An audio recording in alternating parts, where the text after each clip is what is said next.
Copyright disclaimer under Section 107 of the Copyright Act 1976.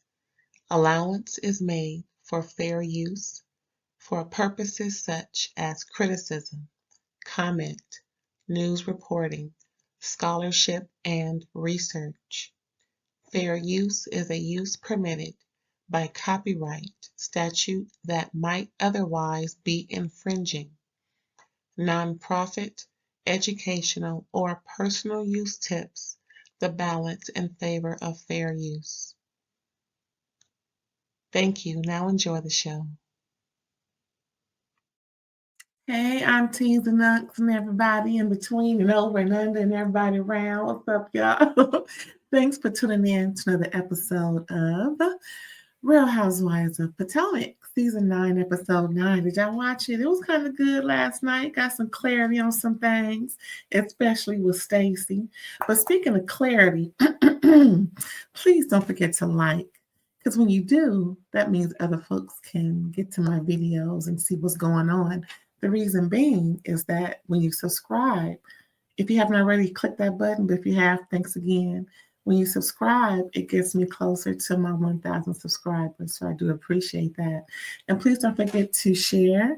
You can click on share, and according to your phone or the computer, whichever device you're using, it'll give you options on how to share it through your different apps or I think they're all apps by now. I didn't think the text messaging was an app, but it is, child. I just found that out.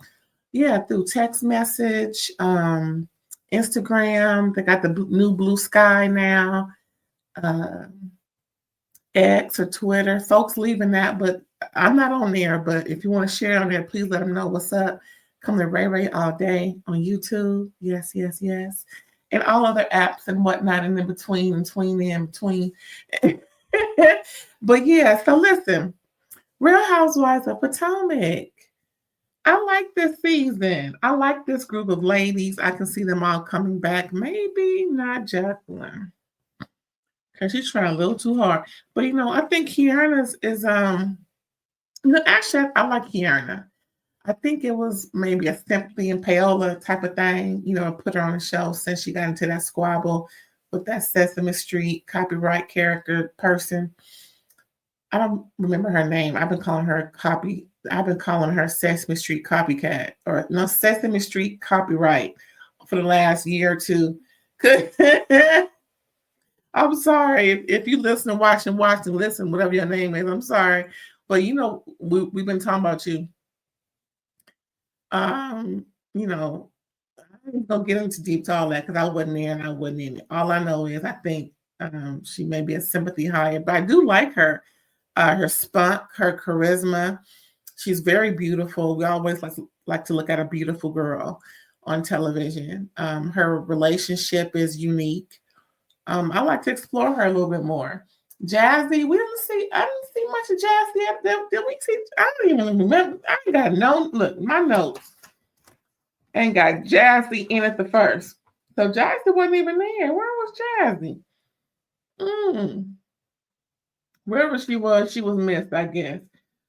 Anyway, so listen.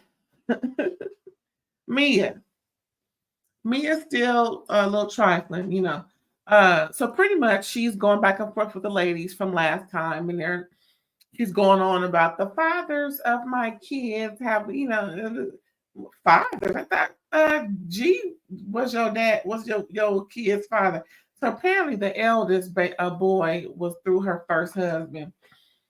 Listen, I'm sick and tired of all this dynamics with folks' kids. Whoever the man is in the house is the daddy. If we ain't seen or heard of anybody else, we don't know him. He ain't non-MF factor, okay? And we don't know him.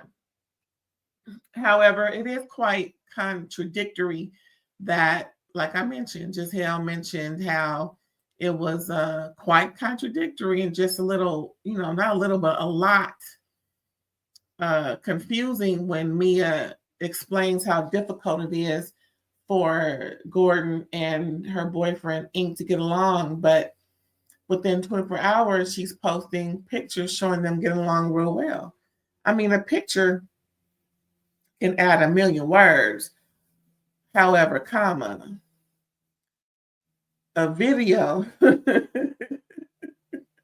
will do wonders. Because, child, let me tell you,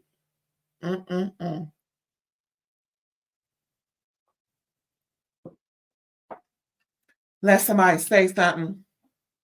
Ooh, take a little drink of a juice. Let somebody say something kind of off the wall. It's going to get out better than that picture will. But anyway, it's just kind of wonky that she says all these things about G and how manic he is and yada, yada. Girl, are you trying to prove that he is unfit and you going to have the kids most of the time so you're going to pay him child support? Is that what this is? Because he seems like an all right type of dude. He just sick and tired of being played. But, you what goes around comes around. And how he did his previous wife when he met Mia and just sound like he just dogged the other wife out when he met Mia and all the tricks and stuff she was doing to him. Anyway, it is what it is with that. Wendy gets, now all this is going on at her birthday party. Remember that? So Wendy gets a governor's citation from the mayor. Well, no, not from the mayor, from the governor's office. And it's a real big honor. Everybody was like, citation? Do you mean a proclamation? Apparently, y'all don't know government. So, and neither do I, because I had to, you see, I wrote down proclamation. You see, I wrote down mayor, and it's from the governor. Apparently the governor's citation is an honor bigger than a proclamation from the mayor. So, in higher ranks, of course. So they're called citations. And then Karen made a joke. So she said, no, leave the citations to me. Ha, ha, ha, ha. Girl, stop joking about that. Like Maurice, stop joking about your DUI and just take it real seriously. We don't need you trying to make fun of the legal issues you got, because anything you say can and will be used against you in the court of law. Now, I know that to be true. Now, personally, I just want it to be true. Anyway, what's going on? Stacey and Ashley going through mediation, child. Gizhell gives Stacey some advice about, making sure that you write down all of what is important regarding your child and you, and make sure that it's, etched in stone moving forward, what you will and will not, what you will do and what you will not put up with as it pertains to what you wrote down about you and your child and moving forward in life. Just gather a plan. That's pretty much what Gizhell said. Pretty much just giving her the tools and things that she used when she was going through her divorce, and Ashley as well. Now, apparently, there's a little window for Ashley to get a little something, according to Karen. According to Karen, Ashley has a little, because of Michael, right? So apparently, through Ashley, Michael wants her to sign an NDA in perpetuity. Never, ever, ever, ever, till the day you die, speak of me, ill or otherwise, on this show or anywhere else, especially to make a buck. And she's like, I don't know. I can't control, what other people say. According to Ashley, she really can't think of why she would sign that. But according to Karen, girl, that's your bargaining chip. If you want that in perpetuity, alimony, alimony, alimony. But I see Karen's point. Well, if if the current state of affairs says that you don't want to pay me alimony, or it's a measly amount of alimony, well, this perpetuity got a price tag. You know what I'm saying? Girl, that perpetuity got a price tag. So that means my alimony is in perpetuity. You know what I'm saying? Perpetuity goes both ways. Money, money, money. Perpetuity. Money. So anyway. And then there's a very touching moment where Wendy introduces her kids to their aunts and uncles that they haven't ever seen before. Her daddy's people, and it was all emotional, folks crying and snotting, carrying on. Oh, good for y'all. Now y'all need to act better for the sake of y'all legacy and kids, because kids gonna see it and repeat it one day. Y'all gonna be mad at them too. Hopefully not. Next we see Gizhell and Grace. They're having ice cream, discussing how school is going and all the pitfalls and how do they think the twins will do in school, and saying that by week 2 it's going to be a problem because they're so codependent on each other. And then once Grace mentioned that sparked Gizhell to say, yeah, they really helped me when Dad died since you were away at school. She didn't want to really bother Grace too much, trying to get her first year off the ground. And I forget which twin, but they just really held her hand and was her support system through all of that. And she said, yeah, that's how she is with I don't know. I just say, what's the twins' names? Adore and I keep forgetting them girls' names. Okay, Grace is the eldest. Adore and girl. Adore and the other one. Let's just say the other one was holding Gizhell's hand the most, and taking everything down, writing everything down, calling their dad, and their dad was like, okay, go to the airport now. By the time you get there, there'll be a ticket. It was just really hard for Gizhell. Yeah, I can understand. Big ups to their healing and everything. Well, I'm getting better. I didn't, it's my first time saying that. All right. I see Gizhell making a difference for the sake of her being on this show. She's a lot more happier to be around. She's not so much being the bitch that she has chosen to be. I think she turned the corner. I think the Essence article really, really spearheaded that. Because, child, they read her for filth in that article, child. I mean, it was what it was. And again, it's not, if again, I know everybody, or mostly everybody, could have the wrong perception. But when all walks of life and to the depth of the perception it was true. And it is what it is, especially when you always big up the way you look compared to other people. And not to mention her dad, may he rest in peace, the horrible things he said about brown-skinned women. It was just, folks put 2 and 2 and got 4. It wasn't that difficult.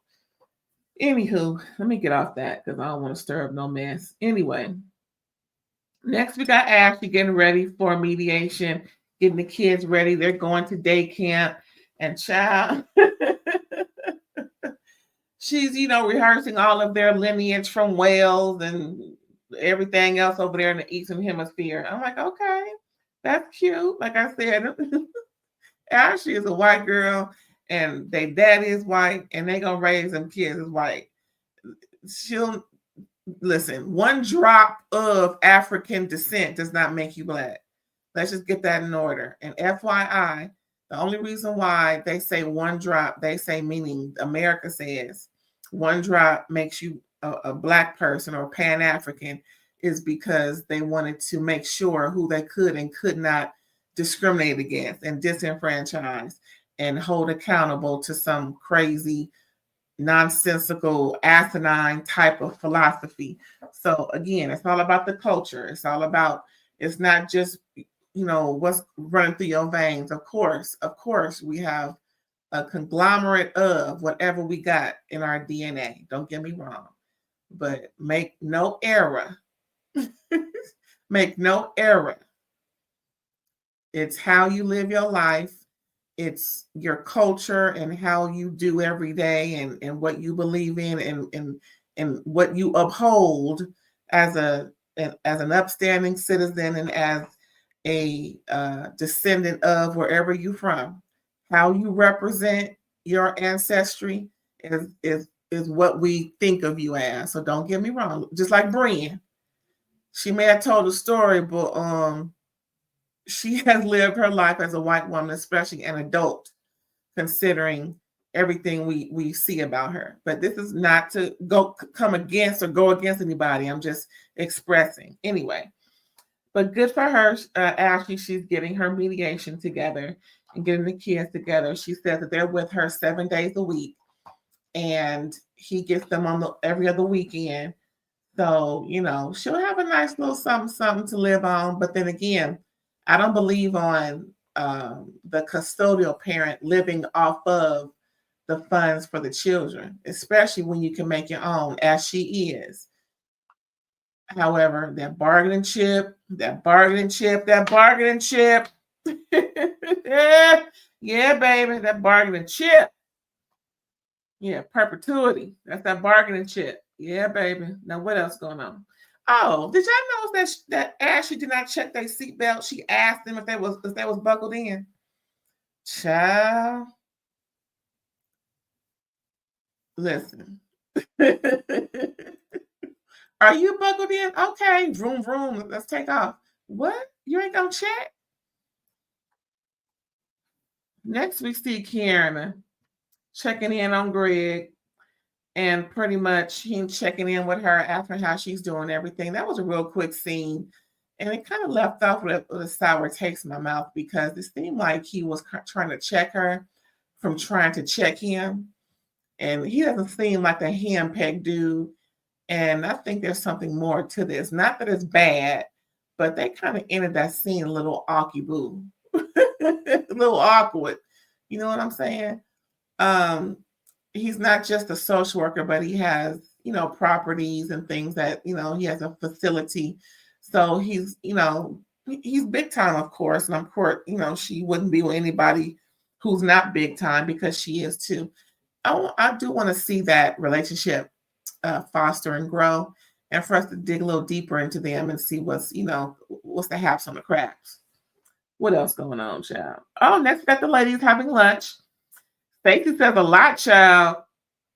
Talking about she had her mediation, and she found out there were some finances that were unbeknownst to her. Her name was on stuff, and Ashley was in day one of hers, and it's gonna be more, but Stacey only had that particular no, I'm sorry, Ashley only had that one day of mediation, but Stacey got multiple dates because it's gonna be some follow-up. Like I said, Ashley got that perpetuity bargaining chip. Yeah, baby. So then Karen and Raven do lunch, and Raven is thriving in her marketing career with Amazon Live, and she's doing very good. Raven vouches for Karen against the ladies when they're all, when Karen mentions how mean they were to her. Of course, that's her daughter, and she's gonna ride for her mom, and she just pretty much explained in a very mature way. Don't F with my mama. My mama got it going on. Y'all wish y'all was half as her. I know that's right. That was pretty cute to see Raven. Yeah, Raven's pretty cute. Next, we see Mia and Jacqueline. Mia took Jacqueline out to get her some clothes, child. I'm like, what? Mia got it going on. She buying Jacqueline clothes. Now, some of them clothes just look kind of awkward because of her body type. We have to get clothes that complement ourselves. And, I'm not trying to body shame at all. But when you got a pouch that's very noticeable, when you got a fupa. Now, if all your body is size 6, but your fupa is a size 10, that, it don't look too, kosher. And I'm not saying that's what it is. I'm just saying, I'm giving you an example. Then we have to get clothes that's complementary and it doesn't make you look uncomfortable in your clothes. So, the outfits were cute. Just get maybe a bigger size and maybe take some in somewhere. You can always get clothes altered. That's not even an issue. But buying, I don't know if she's trying to, I don't know. It wasn't nothing mentioned about plastic surgery or nothing like that. It wasn't even a mention of the fupa. Sometimes it's a little embarrassing, I mean, we as women don't want to, accentuate the negative, and we trying to, accentuate the positive, but sometimes the negative be way too negative. I'm just saying, again, Jacqueline is, she all right. I'm just saying, you gotta, and because I'm saying this because they look like the type of girls who would want to not look like they got the wrong size on, if you know what I'm saying. Then, they go on and on talking about just hell coming from me as parenting and this over here and that over there, different things she's saying. And Jacqueline pretty much takes a jab at Giselle, saying, "Oh, so she's upset she ain't got no man, and you got more than one." Now we know she got two. So what you mean more than one? Is it somebody else? Girl, you got to be specific because we know it's two. And when we know it's two, we don't need to say it's more than one. Again, girl, see, Well, that's it with them, child. I'm done with Mia and Jacqueline. So next we got Ashley's event. I forgot what it was called, but apparently she's crawling from the top of a building to the bottom of the building like Spider-Man. And she has her kids there with the nanny so they can see her do these, incredible, remarkable scaling techniques on the side of a building. Now, them boys better not want to do it. That we don't need to see no film at 11 by them going on top of some building. We want to do what mommy did. They seem like the type because we always see them on top of the car, on top of the kitchen cabinets. They like to climb. So, no. I hope she said this is not for y'all. Wait till you get about 45 years old, and then you can do it like I did. But yeah, Mia confronts Giselle about the comments she was talking to Jacqueline about. And and then Giselle was like, "That's not even what I was coming from." But Mia's like, "Well, it kind of is because you portray that you and your girls are this and that. But didn't you just tell me that your girls was hiding boys at the house? Oh, when they went to DR, some type of trip or whatever. What's her name? Giselle said, yeah, there was a boy on the ring cam that I saw. Here we go. She didn't activate Giselle. Here we go. Here we go. Here we go. Here we go. All right, Mia, it's your turn. Woo, here we go. Here we go. I think that was it, girl. Child, that was it. Mia gonna get it for bringing her girls into it.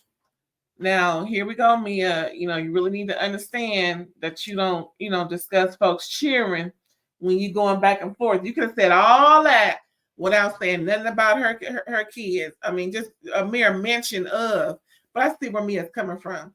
You can't, Now, first of all, Mia is attacking her children's behavior while Giselle was attacking Mia's parenting. So Mia, get your priorities together because you was wrong as two left shoes. So that was it, y'all. That was it for Real Housewives of Potomac, season 9, episode 9. Thanks for tuning in, and I'll catch you next time. Bye.